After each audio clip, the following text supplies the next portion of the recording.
কিমানেই দক্ষ আনন্দ মিশ্ৰ, কিমানেই দক্ষ। আনন্দ মিশ্ৰক বৰ বেছি সলমান খান সজাবলৈ নাযাব। আনন্দ মিশ্ৰ এজন IPS অফিচাৰ, তেওঁ পুলিচৰ এজন SP চাকৰিত কৰি আছে। তেওঁ চাকৰিটো কৰি থাকিবলৈ দিয়ক। বৰ বেছি হিৰো বনাবলৈ গ'লে জিৰ' হৈ থাকিব।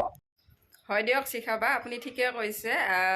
আনন্দ মিশ্ৰা ছাৰ কোনো বলিউডৰ হিৰো নহয়, সলমান খান নহয়। ঠিকে কৈছে আপুনি, কাৰণ কিয় বলিউডৰ হিৰো সলমান খানেতো চিনেমাতে ভাল কাম কৰা দেখায় ন, আৰু ৰিয়েলত হিৰোবিলাকে, সলমান খানৰ কথাই অকল কোৱা নাই মই, যিকোনো হিৰোবিলাকেতো অকল চিনেমাতহে ভাল ভাল কাম কৰি দেখায়। আনন্দ মিশ্ৰা ছাৰক দেখিছে আপুনি, ৰিয়েলকৈ মানে বাস্তৱ জীৱনত কি ধুনীয়াকৈ কাম কৰি গৈ আছে। তেওঁৰ এষাৰ কথাত মাত্ৰ, এটা দমত মাত্ৰ ধুনীয়াকৈ সকলোৱে আত্মসমৰ্পণ কৰি আছে। তাৰোপৰি তেওঁ ড্ৰাগছ ব্যৱসায় হওক, নকল সোণৰ সেই কাৰবাৰত জড়িত থকাসকলে হওক, ধুনীয়াকৈ কিন্তু তেওঁলোকেও কিন্তু আত্মসমৰ্পণ।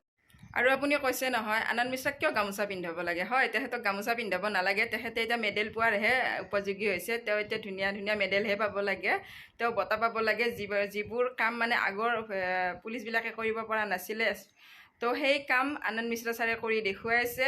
খুব সাহসিকতাৰে তেওঁ কাম কৰি গৈ আছে, আৰু আমি প্ৰাউড ফিল কৰোঁ তেওঁক লৈ। তেওঁ যাতে সকলো ধৰণৰ দুৰ্নীতিবোৰ যাতে আঁতৰ কৰি এখন নিকা অসম, স্বচ্ছ অসম যাতে তেওঁ গঢ়ি তোলে, আৰু সকলো যি চোৰাং ব্যৱসায় চলি আছে, মদ ভাং ড্ৰাগছ, সকলো যাতে তেওঁ বন্ধ কৰি ধুনীয়াকৈ এখন আমাৰ দুৰ্নীতিমুক্ত অসম গঢ়ি তোলাত সহায় কৰে। তো ভিডিঅ'টো কেনেকুৱা পালে জনাব।